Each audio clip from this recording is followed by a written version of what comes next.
Fremantle's back healthy, and I think that certainly adds a big piece to their roster. But those new guys, Maddox is playing more now. Conwell's playing, he's played at a pretty high level all year. But just like Jemiah, as the season goes on, those guys that are first-year guys are going to be more comfortable. The difference between our offense and their offense, they've probably played the toughest schedule in the league, and they've done it against a great schedule. So while our schedule is somewhere in the top half, I'm sure it has not been as difficult as theirs. Jason said this is so much more locked in right now. Success, and I think confidence. Success breeds confidence. When you see some plans kind of come together and work, it's going to help with the next time around when you have to get ready. And I just, everyone on the roster in their own way has impacted games defensively over the last couple of weeks, and with that comes confidence. So I think they believe in each other right now. They've got a pretty good swagger about themselves, but in the right way. And we'll need it tomorrow night. We're playing a really good team. Jason mentioned Grit specifically defensively is maybe where he's seen the biggest impact on the floor. How does that come together? Yeah, you get guys getting on the floor. Like, I think about Kalkbrenner laying out, at three-quarter court at UConn. Chasing with a point guard, he's the first one to the floor. Like, that sends a pretty big message to everybody else. Like, if the ball's on the floor, if our 7'1", 275-pound guy's going to lay out, you better do it too. So, Ty Davis had one the other night. Ball's on the floor, he pounces on it right away, saves us a possession. So, those kind of things as they happen, and the veterans do it on a consistent basis, it's easier to get the rest of them to fall in line. Does it make it easier for you that it's organically like that, or it's just like it's player-driven as opposed to you having to harp on it constantly? Yeah, you always talk about stuff and you watch stuff on film, but our leadership has been really good. And, Kalk and Steven have been outstanding. Jemiah's kind of grown into a leadership role in his own way. And they're helping those young guys along, which has been really encouraging to see. And all those guys are getting better. Jason, Isaac, Jackson, Ty, they're all Fedor, they're all making strides.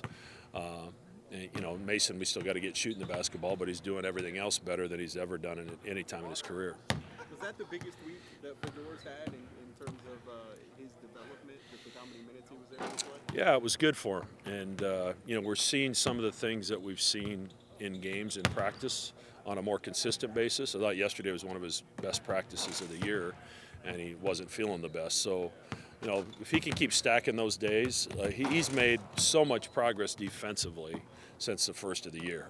I was afraid to put him out there just because of how lost he was defensively. But his physicality on the ball and fighting screens has improved immensely.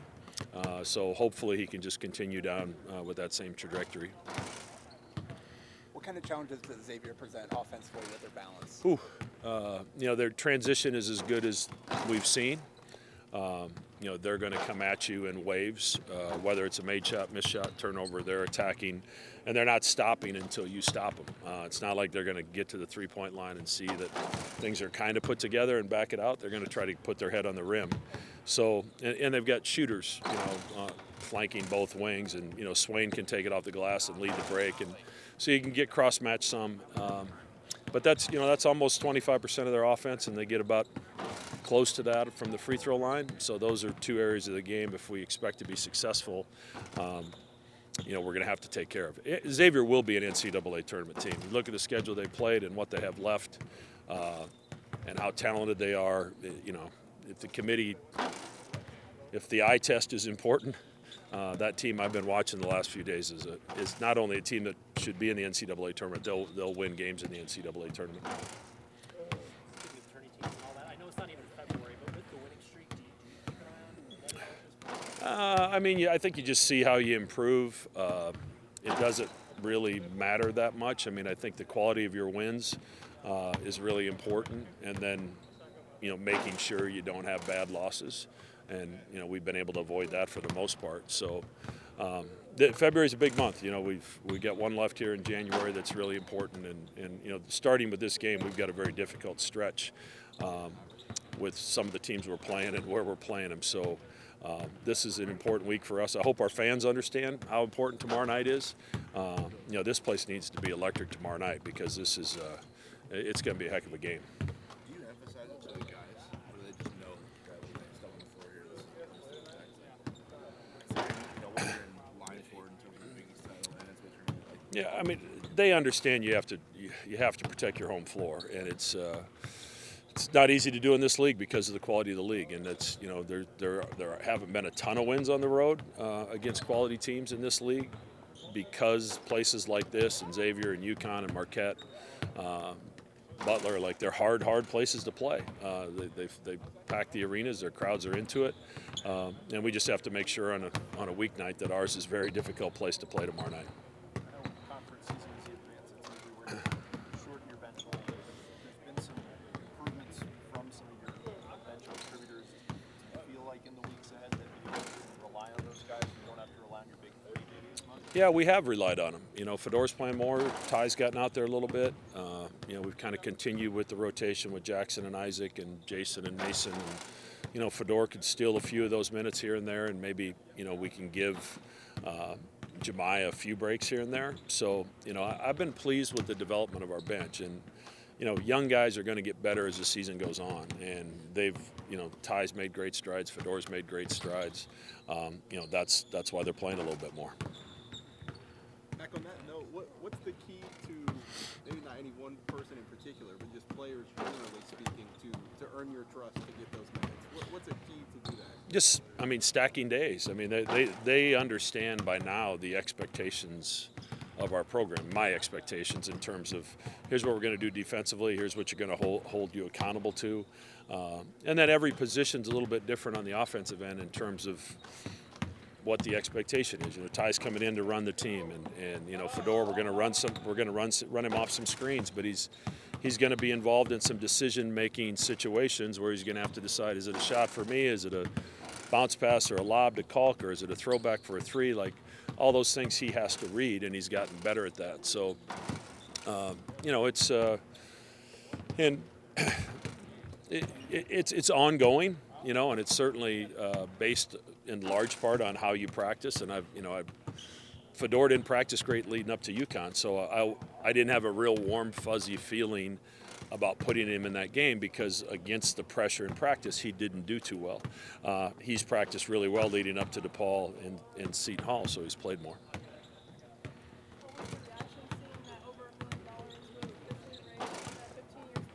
Yeah, that's really cool, and it was once again it was an awesome event.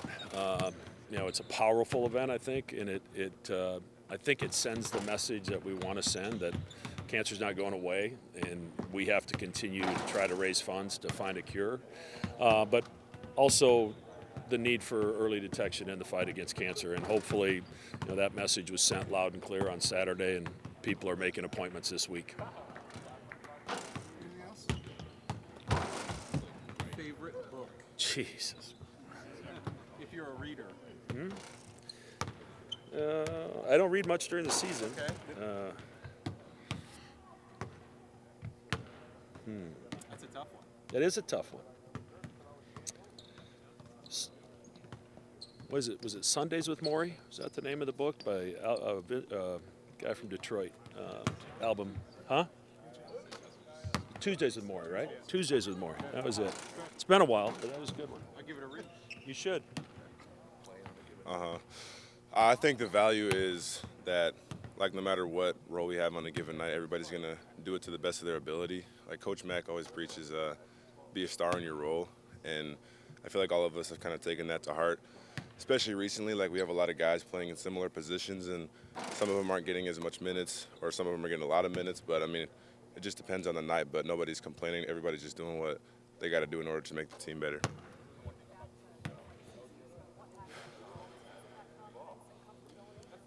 I would say so, yeah. It's kind of us still figuring out how to play with each other, and I feel like recently we've been doing a lot better at that.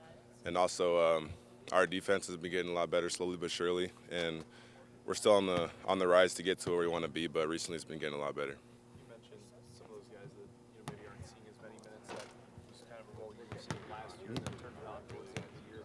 What do you tell them about, hey, staying ready and Right. Yeah. I mean, that's kind of just the game of basketball. There's going to be sometimes you're going to play a lot, sometimes you're not going to, and like you just said, I went through that a lot last year, so I kind of know how it is and like how it is to be in that situation. But you never know what game you're going to be needed the most. Like you could come out like I did against Providence last year and get 2 rebounds, and then just get a lot more minutes from then on. So I mean, you just have to be ready for whatever happens. Is there a particular element to the side of the floor that you feel like is the reason you guys are trying to get towards in that? Yeah, for sure. I think it's just our grit defensively. Like we're so much more locked in defensively, and we're playing a lot more as a team defensively as well. We're like scrambling a lot. There's a couple moments during the DePaul game where our defense kind of broke down, but we didn't give up on the play. We kind of just kept scrambling around and helping each other out whenever we needed to be helped. So I feel like it's just us just running around the court and just having a lot more grit recently.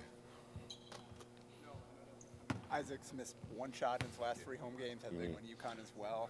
How big of a boost has he provided off the bench for you guys? He's been huge for us, especially recently. Like throughout the whole year, we always knew that he was going to be good, and now he's like just really showcasing it. He's hitting a lot of shots. He had a couple and 1 threes too, but I mean he's been huge for us recently. Like if we ever need a couple buckets, you know, he's in the corner. He's almost guaranteed to make it right now. I mean the way he's been shooting it, so yeah, he's doing really well.